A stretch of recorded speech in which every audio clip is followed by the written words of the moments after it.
Úryvky z knihy Zázrak. 13. deň. Splňte si všetky priania. Skutočným lietajúcim kobercom je naša predstavivosť. Vzdávajte vďaku za to, čo si želáte, žiadate, ešte skôr, ako to získate. Do svojho ďakovania vložte čo najviac dobrej energie. Podobné sa priťahuje. To znamená, že v duchu musíte vytvoriť podobu alebo odraz toho, čo chcete. Musíte mať pocit, že už to máte. Buďte vďační ešte skôr, ako to dostanete. Vo Svetom písme sa píše, lebo tomu, kto má vďačnosť, bude dané a bude mať hojnosť.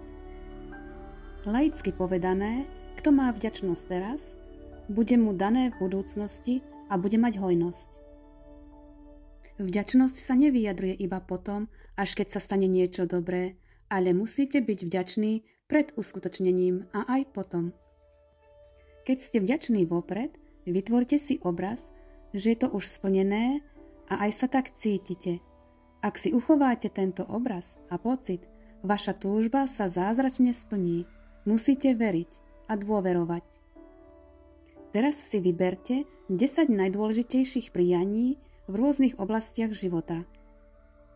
Napríklad rodina, zdravie, láska, úspech a tak ďalej.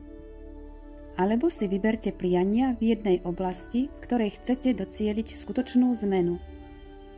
Predstavte si, ako si napríklad vo vesmíre zázračne objednávate splnenia vašich snov, vašich želaní.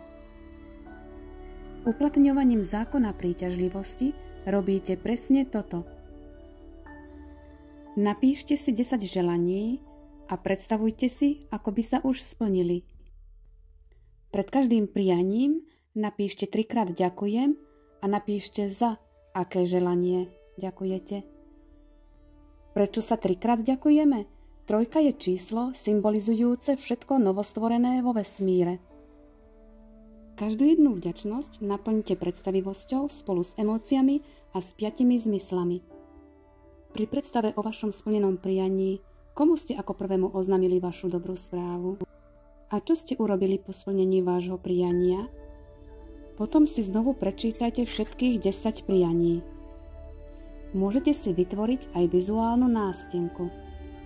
Za vaše priania sa vopred poďakujte z hĺbky srdca a precitujte to čo najviac.